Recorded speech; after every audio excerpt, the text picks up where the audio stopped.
노벨상 22번. 한 남자가 그 영광스러운 후보로 거론된 횟수입니다. 그런데 받은 횟수는 0번. 그의 이름은 안드레이 린데. 1986년 우주의 개수를 무한대로 만든 한 편의 논문을 발표했습니다. 셀 수 없이 많은 우주. 그 안에는 자전축이 다른 지구가, 자기장이 다른 지구가 있을지도 모릅니다. 그리고 당신과 똑같은 당신이 있을지도 모릅니다. 노벨상 22번 후보. 한 번도 못 받은 진짜 이유. 그리고 그가 본 우주의 진짜 모습. 우주의 단서 11번째 이야기 지금 시작합니다. 캘리포니아 스탠퍼드 매년 10월 첫째 주 노벨 물리학상 발표가 있는 그날. 한 노교수의 집마당으로 카메라가 모입니다. 머리는 하얗게 샜고 어깨는 조금 굽었고 눈빛만은 1948년 모스크바의 소년처럼 맑은 사람. 그의 이름은 안드레이 린데. 우주의 시작을 다시 쓴 사람입니다. 그런데 매년 카메라는 빈손으로 돌아갑니다. 그의 이름은 호명되지 않으니까요. 22번. 그의 이름이 노벨상 후보 명단에 오른 횟수입니다. 0번. 그가 받은 횟수입니다. 이유는 단순합니다. 이론이 틀려서가 아니라 노벨위원회의 룰 때문입니다. 노벨 물리학상은 1968년부터 강화된 규정에 따라 관측으로 검증된 발견에만 주어집니다.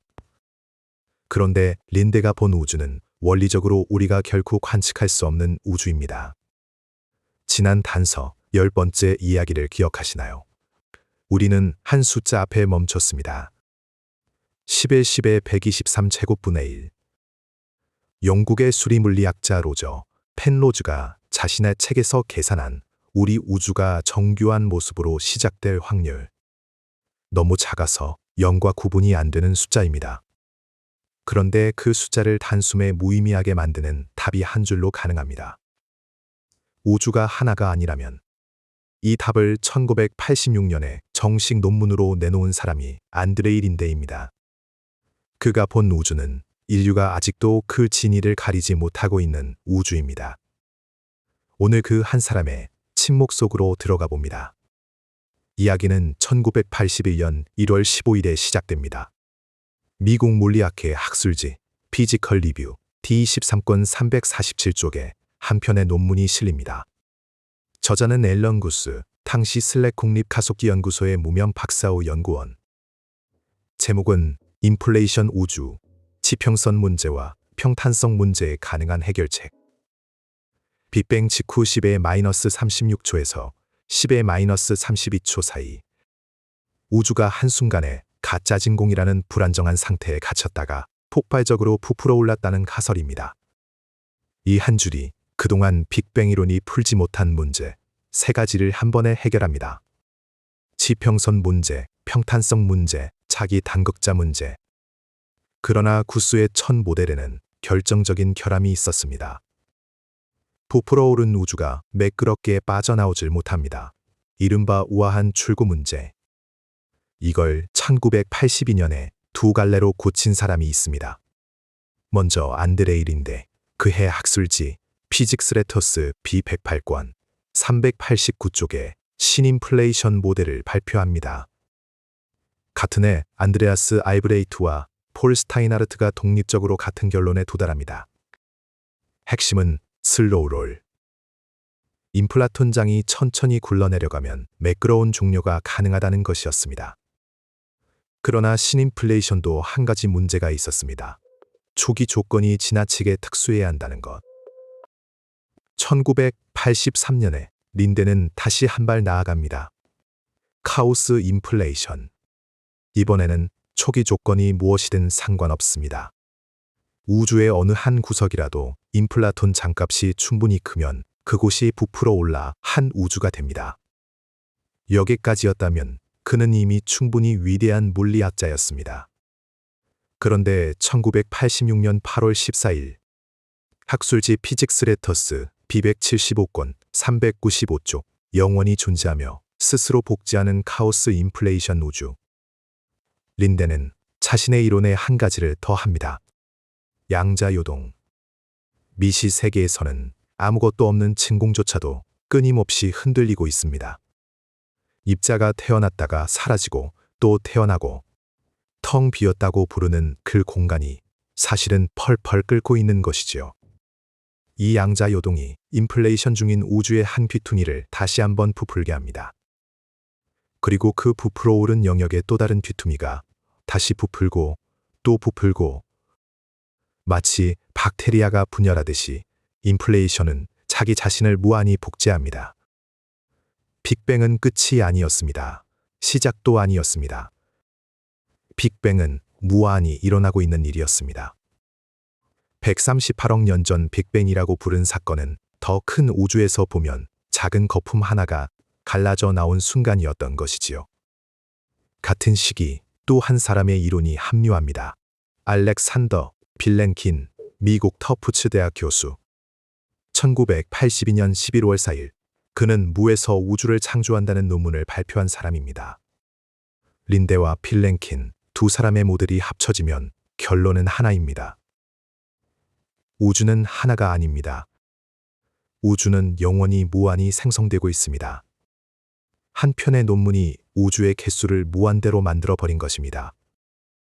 그렇다면 그 우주들은 도대체 어떻게 생긴 우주들일까요? 이걸 정리한 사람이 또 한 명 있습니다. 2003년 5월호 미국 잡지 사이언티픽 아메리칸 표지 기사 제목은 평행우주. 저자는 매사추세츠 공대 물리학과의 맥스 테그마크 교수, 당시 35세. 같은 해이월, 그는 학술 버전을 아카이브 사이트에도 미리 올렸지요. 테그마크는 다중우주를 4단계로 분류했습니다. 마치 깊이가 다른 4개의 바다처럼요. 첫 번째 단계, 우리 우주의 지평선 너머, 같은 물리법칙, 같은 빅뱅. 그러나 우리가 빛으로는 영원히 도달할 수 없는 영역. 빛은 138억 년 동안만 우리에게 도달할 수 있었고 그 너머는 영원히 보이지 않습니다. 여기서 충격적인 숫자가 하나 나옵니다. 약 10의 10의 29제곱미터 떨어진 곳에 당신과 원자 단위까지의 정확히 같은 입자 배열, 또 한 명의 당신이 존재합니다. 같은 얼굴, 같은 기억, 같은 지문, 지금 이 순간 같은 영상을 보고 있는 또 다른 당신. 거리만 우리 머리로 셀 수 없을 만큼 멀 뿐입니다. 두 번째 단계, 인플레이션이 만들어낸 또 다른 거품 우주들. 여기가 바로 린데의 영원한 인플레이션이 만드는 다중우주입니다. 이 우주들은 우리 우주와 물리 상수가 다릅니다. 빛의 속도가 다르고 전자의 질량이 다릅니다. 어쩌면 차원의 개수마저 다를지 모릅니다. 세 번째 단계, 양자역학의 다세계. 여기서 우리는 한 사람을 만나야 합니다. 휴 에버렛. 1957년 3월 1일 미국 프린스턴 대학교 26살의 박사과정 학생 에버렛. 그의 지도교수 존 휠러에게 박사 논문을 제출합니다. 같은 해 7월 그 논문의 짧은 버전이 학술지 리뷰스 오브 모던 피직스에 실립니다. 제목은 양자역학의 상대, 상태 정식화. 핵심은 단 한 줄로 요약됩니다. 양자역학의 측정에서 가능한 모든 결과는 모두 실현된다. 다만 서로 다른 우주에서. 당신이 동전을 던집니다. 앞면이 나옵니다. 그 순간 뒷면이 나온 또 다른 우주가 우리 우주에서 가지치기 되어 떨어져 나갑니다. 매 순간, 매 선택, 매 측정마다 우주는 끊임없이 갈라지고 있는 것이지요. 다세계라는 이름은 사실 에버렛 본인이 붙인 이름이 아닙니다. 1970년대 미국의 물리학자 브라이스 디위시의 대중화한 명칭입니다. 네 번째 단계, 수학적 다중우주. 태그마크는 더 깊이 내려갑니다. 2007년 학술지 파운데이션스 오브 피직스에 한 가설을 발표합니다. 무순 없이 일관된 모든 수학 구조는 그 자체로 하나에 실제하는 우주이다. 가장 추상적이고 가장 논쟁적인 단계입니다. 영국 옥스퍼드의 데이비드 도이치는 한 발 더 나아갔습니다. 그는 1985년에 양자 컴퓨터의 이론적 토대를 세운 사람입니다. 양자 컴퓨터는 다른 우주에 있는 자기 자신과 협력해서 작동한다. 어쩌면 다른 우주의 당신이 당신을 도와 이 영상을 함께 보고 있는지도 모릅니다. 여기까지 오면 시청자 입장에서 묻고 싶은 게 있습니다. 이 모든 게 진짜로 검증이 되긴 하나요? 여기부터 다중우주 이야기는 비극으로 변합니다. 2014년 3월 17일 미국 하버드 스미소니언 천체물리학센터에서 기자회견이 열립니다. 남극에 설치된 전파망 원경 바이셉2가 인플레이션이 남긴 원시 중력파를 발견했다는 발표였습니다. 검출 강도 5.9 시그마, 통계적으로 거의 확정에 가까운 신호. 만약 사실이라면 린데의 노벨상은 거의 확정이었습니다. 린데와 그의 부인 레나타 칼로시의 자택마당에서 동료 물리학자가 결과를 전합니다. 두 사람이 마당에서 끌어안고 오는 장면이 그대로 영상에 담깁니다. 그런데 그 장면이 10개월 만에 무너집니다. 2015년 1월 30일 유럽 우주국이 운영하는 위성 플랑크의 데이터가 도착합니다. 바이셉2가 잡은 신호 대부분은 원시 중력파가 아니라 우리 은하의 작은 먼지 알갱이들이 만든 빛의 편광이었습니다. 기자회견부터 철회까지 정확히 319일. 노벨상의 문턱에서 린데는 다시 침묵 속으로 돌아갔습니다. 이게 끝이 아닙니다. 다중우주를 만든 사람들 중 자기가 만든 이론을 등진 사람도 있습니다. 폴 스타이나르트. 1982년 신인플레이션을 함께 만든 창시자급 인물입니다. 그런 그가 2017년 사이언티픽 아메리칸 인터뷰에서 말합니다. 인플레이션은 어떤 결과든 예측할 수 있기 때문에 사실상 아무것도 예측하지 못한다.